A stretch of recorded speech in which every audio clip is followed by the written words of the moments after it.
জলবন্দি মুর্শিদাবাদ জেলার ভরতপুর ১ নম্বর ব্লকের বহুগ্রাম তিলপাড়া ব্যারেজ থেকে জল ছাড়ার ফলে মুর্শিদাবাদের ভরতপুর ১ নম্বর ব্লকের বিস্তীর্ণ এলাকা এখন বন্যার কবলে।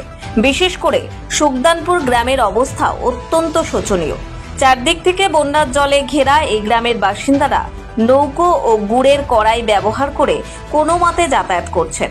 ভরতপুর ১-এর বিডিও দাওয়ার শেরপা এবং ভরতপুর থানার ওসি শিবনাথ মণ্ডল বন্যা দুর্গত এলাকা পরিদর্শনে যান। তারা জলমগ্ন গ্রামগুলি ঘুরে দেখেন এবং গ্রামবাসীদের সঙ্গে কথা বলে বর্তমান পরিস্থিতি সম্পর্কে খোঁজ নেন। একাধিক গ্রামের বেশিরভাগ মাঠই এখন জলের নিচে। এর মধ্যে কোল্লা গ্রামে স্কুলে ইউনিফর্ম পরা ছাত্রীদের দেখা যাচ্ছে। জল ভেঙে তারা স্কুলে যাচ্ছে।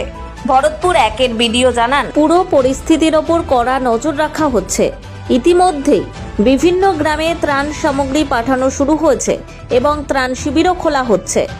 এদিকে কান্দিশালার রাজ্য সড়কের আঙ্গারপুর বক্স ব্রিজের কাছে বিপদ এড়াতে পুলিশের পক্ষ থেকে বাঁশ পুঁতে লাল কাপড় ও রেডিয়াম স্টিকার লাগিয়ে রাস্তার বিপদ সীমা চিহ্নিত করা হয়েছে। বন্যা দুর্গতদের অভিযোগ, প্রবলেম কি হবে, আমাদের বন্যায় ডুবে গেছে, 3 দিন হয়েছে বন্যায় ডুবে গেছে। সামনে বছরও আমাদের বন্যায় ডুবে গিয়েছিল, মালপত্র যা ছিল মালপত্র তো ঠিক মতন আমাদের দেয় নেই।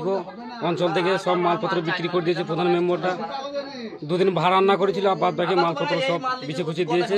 এই খাবার আবার এসে বলছে লিস্টি করতে বলছে। লিস্টি করে কি করবো? লিস্টি করতে কোনো লাভ নেই। মালপত্র আমাদের ঠিক মতন দিচ্ছে না, লিস্টি করে কোনো লাভ নেই। কি চাইছেন? কি চাবো আমি দেখি, বাড়ি পিছু সব হিসাব করে ওরা মালপত্র যদি দেওয়ার মন থাকে তো দেখ, হয়ে যাক ভিডিও। আচ্ছা, কতদিন আপনারা গৃহবন্দী আছেন? আজকে 3 দিন হচ্ছে নাকি? 3 দিন হচ্ছে। কেউ এসেছিল এর আগে? না, এর আগে কেউ আসেনি। আজকে দেখলাম ভিডিও সাহেব, ওসি সাহেব এসছে। হ্যাঁ, আজকে এসছে। এর আগে তো কেউ আসেনি। আমাদের জলের প্রবলেম হচ্ছে, কারেন্ট নেই। ট্রেনের পড়ে গেছে।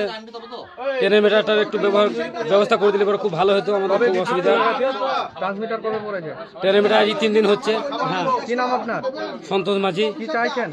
চাইছি ট্রেনের একটু দিলে পরে খুব ভালো হতো, একটু সহযোগিতা হতো সরকারের হাত দ্বারাই। আচ্ছা, আপনারা কতটা আতঙ্কে আছেন?